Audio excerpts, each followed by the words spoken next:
the heart and soul behind every business.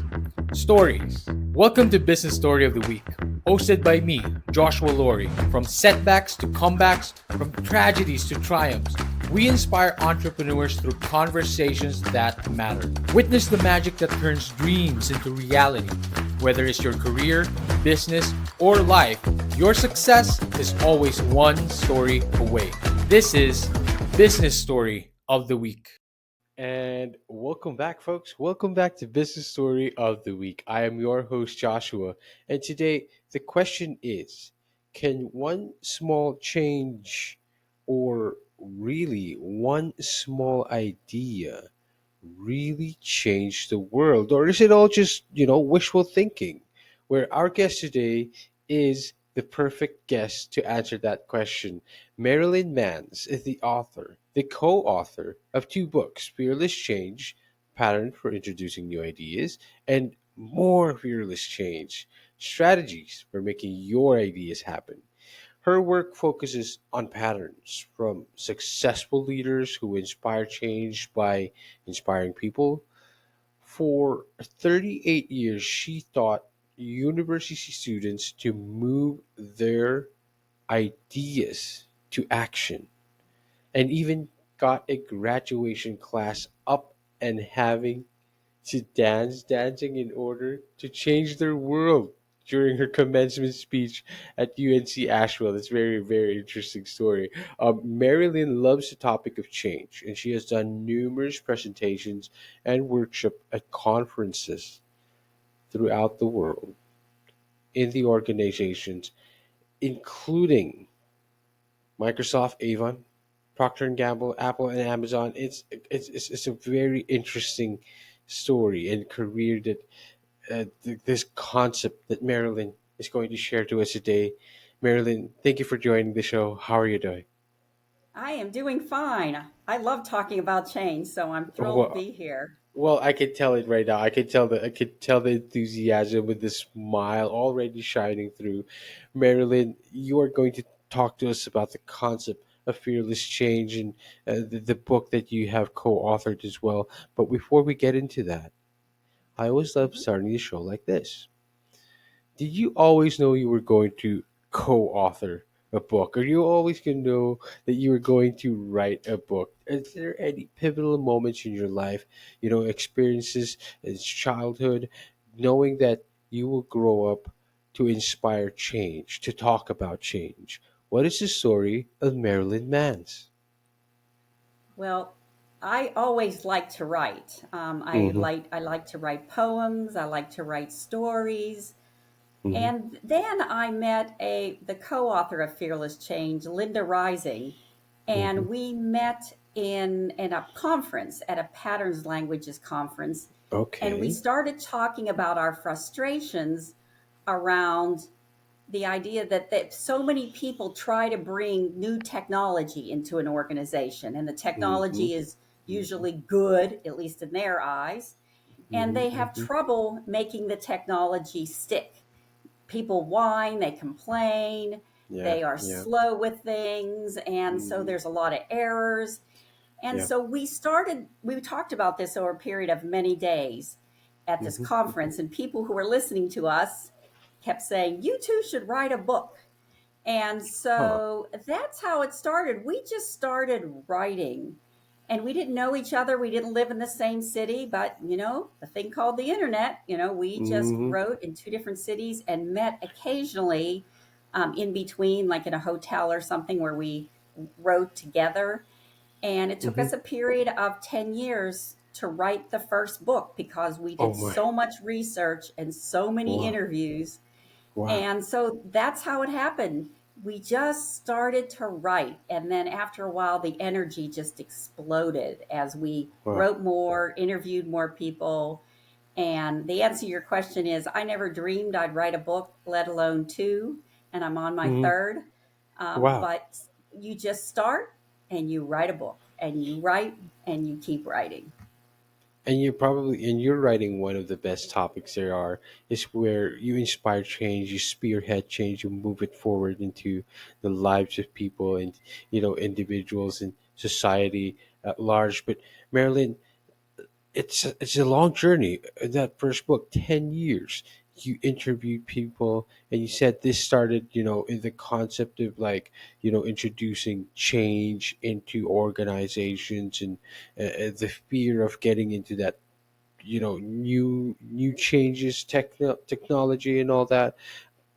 Talk to us a bit more about the inspiration that went behind this. And you said you conducted a lot of interviews, you conducted a lot of research. It seems that it started with the fear of changing technology, but it feels like it went much deeper than that, because you've called it now fearless change. So talk to us about the real drive behind, and the inspiration behind fearless change. What makes it fearless? Well, you're exactly right. It started as the idea of how can we bring technology, new technology into an organization? How can we make Hmm. that change? But Hmm. as we wrote more and more, people Hmm. who were reviewing our work kept saying, this is about bringing any new thing, Of idea course, of into an course. organization. Hmm. And Hmm. so then, as we kept writing, people said, what you're talking about? You're talking about the idea that when there's a new something in front of Hmm. people, they Hmm. automatically fear it, at least Hmm. a little bit. Hmm. And when leaders are talking about a change in the organization, Hmm. people have a little bit of fear. And the Mm. leader has fear because they're looking at the people who are resisting them. Of course. So we decided that the book would be called Fear Less, not Mm. have no fear, because that would be crazy and it would also Yes. be unhuman. Yes. Yes. So this is about having less fear when you are trying to create change in an Hmm. organization, a society, Hmm. whatever that particular entity is, you're trying to lead the change. And we also developed this term, um, powerless leader. Powerless leader. Powerless leader. Leader. In other Hmm. words, people assume you have to have power in order to make change happen. And that's certainly one way, top down. But Wow. what about the powerless leader, the Hmm. people who are Hmm. not at the top of the organization? So Yes, our of book course. is written for them, the people who Wow. are powerless leaders, and we give them Interesting. tools to make change happen. Wow. I love that. First of all, fearless leader, because it's impossible to not have fear, but we are learning, or we should learn to have less fear when facing these changes. I also love the powerless leader.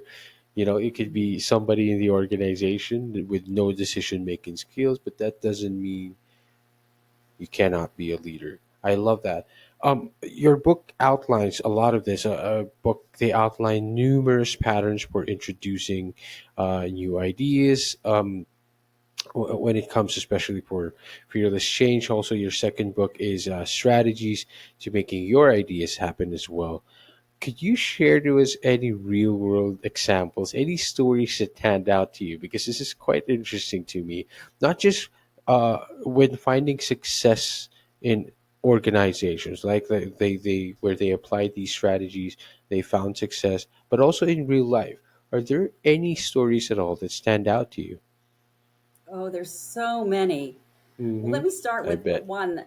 We have a strategy called Wake Up Call, and we call it a Okay. pattern because it's something we saw over and over and over and over again when we interviewed leaders. So we Mm-hmm. have a pattern called Wake Up Call, and the Mm-hmm. first time that Wake Up Call really stuck with me was when I was observing a meeting in which a person, you would say a powerless leader, was trying to get this committee to make this change. Now, I talk in very vague terms because I never want to share this what I learned from the different organizations. We don't use organizational names.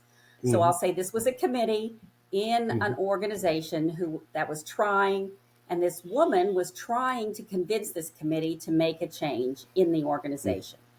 Mm-hmm. And she was talking about all the things that this idea would do for the organization, wonderful things. And you could Hmm. tell people were quiet, they were rolling their eyes, they were starting to get bored. And this Okay. other person stood up and said, "Look," and I'll call the first person Louise.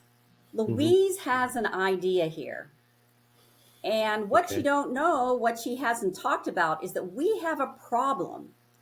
And Of Diana went course. on to explain the problem that Hmm. Louise's idea was going to solve. And Mm. everybody perked up. It was like, well, we didn't know we had that problem. So Mm. this was a lesson in what Louise did is she went in there and she was so excited about her idea, she forgot to step back and explain what the problem was that the Of organization course. had. Of course. And then now that makes total sense. But Yes. all of these strategies we have in the book were things that we heard over and over and over again by successful Hmm. leaders of change.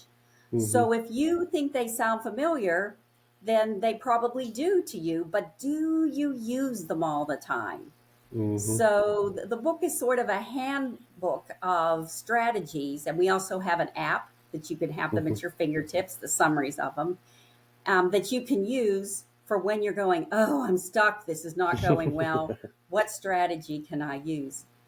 So that's one story that I Hmm. remember, and I have a Hmm. lot more too.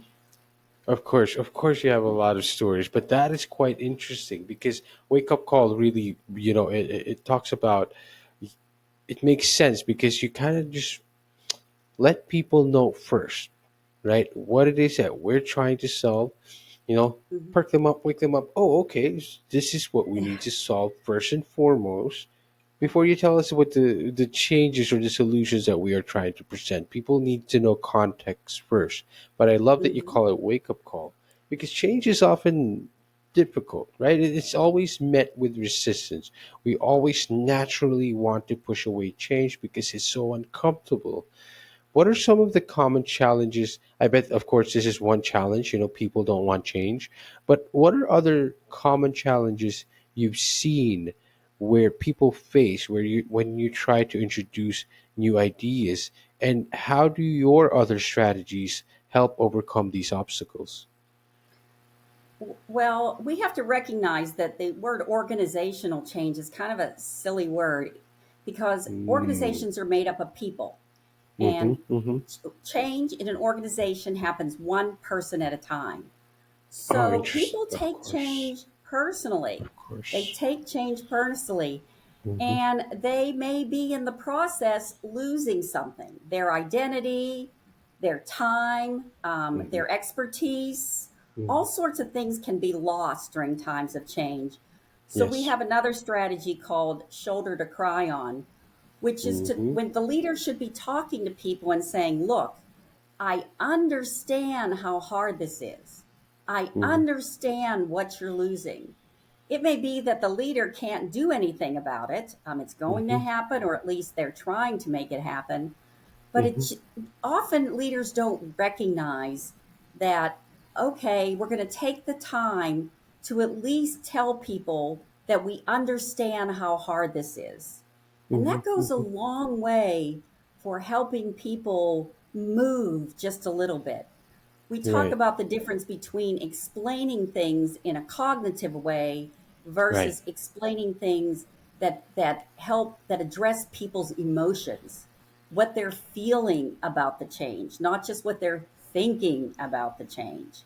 And so there's a Very lot of interesting. patterns in there for helping getting past what people are feeling, which isn't always rational, as we Of know. course. Of course. And Shoulder to Cry On is one example, and we have other examples in the book. So that's Uh, where, for example, going back to fear, that's what I fear won't necessarily be what you fear. especially. So we have to Yes. look at individual emotions and address those emotions, not just what people are thinking, but also what they're feeling. And that can be tricky in the workplace. Of course. So the patterns are well tested from people who Hmm. have led change successfully, and Shoulder to Cry On is just one of them. And really, I love that you include that because it's really empathy, right? Like having Yeah. that sense of like wait, hold on, I know this is hard. I am also struggling.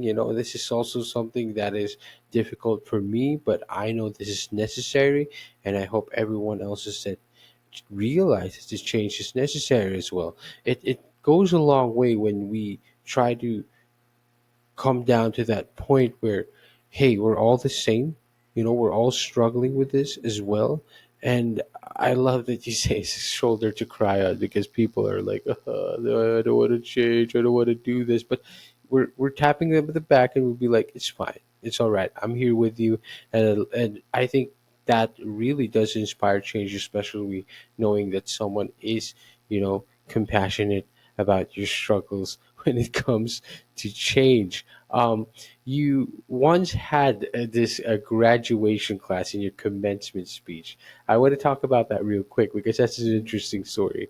And can you tell us more about that experience? How did you get them up to dance? And what were you talking about? You were talking about fearless change. Why did you get them to dance at all? How did you reflect your approach to making change happen? Well, when I was at the university, one of my favorite classes to teach was Ideas to Action, where students came in with all these wild, crazy Mm, ideas, and I got them to move into action rather than just always talking about these ideas. okay, okay, And okay. so it was a joy to teach that class. Hmm. So my graduation speech was about that, how that it's time to take your ideas and move into action. And so as I'm talking, I said to Interesting. them, "So you're going out and you're going to change the world, aren't you?" And they're all like, "Yeah." And I said, "Well, let's change the world right now. So what you're Wow. expected to do right now is to sit there and listen to me, and I'm supposed to stand up here and just talk to you. Why don't we try something different? Why don't we Mhm. change this world of graduation?" And on Wow. cue, the music started and they all jumped up. And I saw the video afterwards. I'd say 80% of them were dancing like crazy, maybe Wow. 90% were just dancing. They were following me. I Hmm. also teach exercise dance on the side. So I was Wow. up on stage dancing and they were Hmm. following the dancing. And the whole auditorium just exploded into music and dancing. And so it was fun. And I hope it drove home to them that no matter where you are, you can look around and go, yeah, we need to shake things up a bit. And Hmm. so I hope that's the lesson they went home with. At least that's what the parents told me that talked to me later. Well, I mean, that's quite interesting as well. I wanted to bring up that story because it's a great uh, personal touch, and I understand part of this, of what you teach with fearless change, is you have to develop an emotional connection to change, and I feel like that's what you did with the dance. You let's do it now. You motivated them. Let's do the change now. Stand right up, put that change into action. Could you talk to us a little bit about putting that? How do you create more of that emotional connection? And I know that you have a lot of concepts in your book that we can go through. But yeah, how are you able to put your personal touch on it as well? Well, you did the dance, of course, that's a personal touch. But I think an interesting part of this is creating that emotional connection to change, and that sounds difficult. Could you talk to us a bit about that, and how can we achieve it? Well, one thing leaders can do is tell stories. I mean, think about Mm, all the things that they want to share yes, yes, and then put those things into a story so that people yes. can remember it, they'll Hmm. listen to it better, they can Hmm. repeat it. And you could say, Hmm. look, this isn't a true story, be honest about it, but brings all the facts together. And so I Of wrote some course, blogs on this on the Fearless Change of website. course.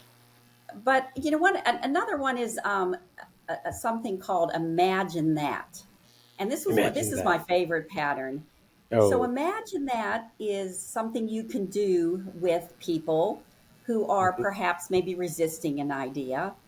And the first thing you do is you say, let's talk about our world as it is now, our Hmm. organization Hmm. as it is now. And you might narrow it to one specific topic and guide them, and they're talking about the problems, and after a while they start complaining and about things, Hmm. and then you say, well, okay, what if we did this. And this is the new idea that you want to bring in. What can Mm, you imagine would happen?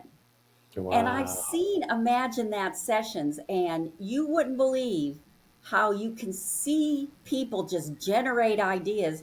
And so, Hmm. what they're doing, they're feeling it. For the first part, they felt the problems. Interesting. And then the second part, after you said, what would happen if we did this? They started feeling the possibilities. So Wow. rather than you preaching to them about the possibilities, Hmm. they are feeling them. And I've seen Interesting. Imagine That sessions done many times, and it is, I'm going to use the word magical because it really is. And the leader, the powerless leader, can just stand there and just ask those questions and watch people take off. And so then people walk Interesting. out of there with a different kind of emotional attachment to the idea than if you had just slapped up some PowerPoint slides. Wow. And it's because you don't tell them what to see or what to look at with the PowerPoint slides. You actually let them come up with it on their own imaginations. Because we all think differently. And our solutions are all, we all come up with solutions so much more differently. But instead of telling them that this is what we need to do, this is the change that needs to happen, we try to, it feels like you get them to that point by themselves. Mm-hmm. You allow them to bring themselves to that point where they think of all the, possible solutions in the world. And no wonder it's magical. That sounds, the way you describe that, it truly is sounds fun, because you must see faces light up, just, and they're all thinking about their own solution. And truly, that does sound like opportunity for powerless leaders, because they become leaders of their own solutions, coming up with that in their imagination. It really does sound magical. I love how you talk about it, Marilyn. Well, and I hadn't thought about that, that when they're talking about it, they're becoming powerless leaders, right? They are leading their own imagination. Let me Hmm. think about That's that. That's beautiful. pretty cool. Yes, that is pretty cool. Absolutely. You are giving them power, so to speak, because now they feel Yeah, like I can yeah. contribute to this change. Well, again, Hmm. it's a difficult topic to talk about, change, because everyone, it's a big word. One of my friends said, like, wow, you really want to be a voice for change? Change is a big world, a big word rather, big to the world as well, but you talk to it in such a simple manner. In fact, you talk about it in a very enthusiastic way, Marilyn, and I love it. It's contagious. Um, I'd love to give you this opportunity. Where can we find the book, first of all? Where can we learn more about the concepts of fearless change? Are you on any social media? Are you active anywhere else? Please let the audience and listeners know. Well, the best place to go is Fearless Change Patterns, Mm-hmm, mm-hmm, PATTERNS.com. That's our website. mm-hmm, And also, on LinkedIn, I'm on LinkedIn, and that's where I post my blogs. I post other podcasts that I do. I post presentations that I do. mm-hmm, So mm-hmm, some of them are free. And we're also mm-hmm, having a Fearless Change campfire in November 8th. I think mm-hmm, it's 10 a.m. Eastern time. And mm-hmm. this is our fourth annual, where people just come and tell stories of change, and we talk Wow. about them in between. And it's Wow. virtual, so people can pop in Mhm, and out over the period of 2 hours. mhm. And we this is the fourth one. In fact, last year it just kept on going. It was just kept on going and going because Wow. people just kept wanting to talk. And I Mhm. remember I had a dentist appointment, and I had to keep the Zoom on, and I missed my dentist appointment because we Oh just no. we just people come from all over the world, and just to talk about stories of change, and we call it a Fearless Change campfire. So you can find details about that on the Fearless Change Patterns website, and I'm really looking forward to that. So that and my LinkedIn page, Mary Lynn Mans, gives you most of what I do. And you can purchase the book on Amazon.com, the two books. Mhm. And you can also get an app with a summary. It just has a Wow. summary of the patterns, because patterns also have consequences described, the positive and negative consequences of doing each Of one. course. And you won't find that in the app, but you do find nice summaries that you can group, move them around, take notes on them, share them with people. And so that's, as I said, it's all on the website. In That's fact, the very Android interesting. version of Oh, the app just came out this morning, and I haven't even updated the website yet. oh So, but we wow! have All an right. iOS and an Android version. Okay, congratulations, Marilyn, and of course to our audience listeners out there. Make sure to grab a copy of the book, grab a copy of that app as well. Um, Marilyn, I want. We talk about patterns. I wish we had the time to get more into that, but I'd love to close this out. Actually, give us one pattern and attach a quick wisdom. One last quick wisdom for our audience and listeners today. Take us home. All right, hometown story. We have a pattern called hometown story. And in this political environment, I'm in the United States, in this political environment that we're in, when you get frustrated with somebody, I'm telling you, it's really amazing when you ask them to tell their story and you tell yours. Hmm. And you can then get past a lot. Not everything, maybe, but I wrote a blog on this about sitting at the beach talking to people who think different than I do politically, and all of Hmm. us telling our stories and the wonderful things that happen as a result of that. So, Hmm. hometown story. That's the pattern I'll leave you with. Oh, Tell your lovely. And stories, listen to other people's stories. tell your story and listen to other people's story. I love it, Marilyn. It resonates. It's literally the second name of this show. Again, we love talking about stories on this show, and you've shown us and you've taught us stories of change. What can be better than that, right? And again, I love Thank that you. last wisdom. Listen to stories, tell your stories.